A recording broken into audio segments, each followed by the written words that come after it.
কুড়িগ্রামে বন্যার পানি কমলেও বেড়েছে নদী ভাঙ্গনের ভয়াবহতা। দুধকুমার, ব্রহ্মপুত্র, তিস্তা, ধরলা সহ কয়েকটি নদীর তীব্র ভাঙনে বসতভিটা হারিয়ে দিশেহারা হয়ে পড়েছেন নদীপাড়ের বাসিন্দারা। দেশের অন্যতম দারিদ্র্যপীড়িত জেলা কুড়িগ্রামে গত এক সপ্তাহে নদী ভাঙ্গন ভয়াবহ রূপ নিয়েছে। সদর উপজেলার যাত্রাপুর ইউনিয়নের মুন্সিপাড়া ও বানিয়াপাড়া সহ জেলার প্রায় ৪০টি পয়েন্টে দুধকুমার, ব্রহ্মপুত্র, তিস্তা, ধরলা, গঙ্গাধর ও জিঞ্জিরাম নদীর ভাঙনে বিলীন হয়েছে বহু ঘরবাড়ি ও শত শত হেক্টর ফসলি জমি।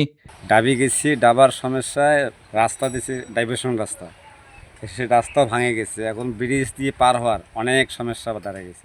রাত 12টা পর্যন্ত বাড়ি ভাঙছি, এমন পরিস্থিতি রাতের মধ্যেই বাড়ি ভাঙতে হয়েছে। এখান থেকে পূর্ব দিকে 2-2.5 কিলোমিটার দূরে আর কি বাড়ি নিয়ে গেছি। বর্তমানে ভাঙনের মুখে রয়েছে হাজারো পরিবার, হাটবাজার, শিক্ষা প্রতিষ্ঠান, মসজিদ ও মাদ্রাসা। শেষ সম্বল হারিয়ে অনেক পরিবার এখন খোলা আকাশের নিচে মানবেতর জীবন কাটাচ্ছে। ভুক্তভোগীদের অভিযোগ, প্রতি বছর ভাঙনে সর্বস্ব হারালেও স্থায়ী নদী শাসনের কোনো উদ্যোগ নেওয়া হয় না।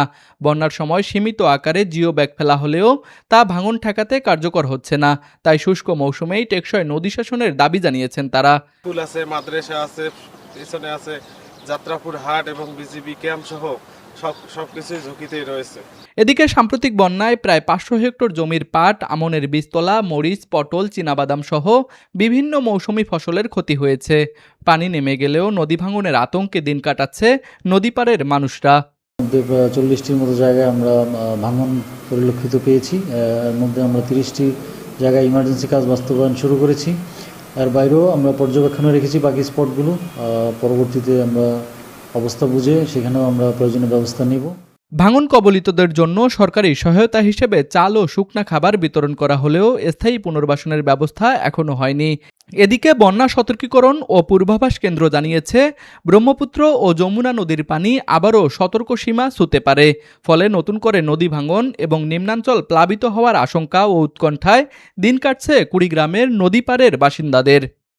কুড়িগ্রাম প্রতিনিধির পাঠানো তথ্যচিত্রে ডেস্ক রিপোর্ট, RCTV।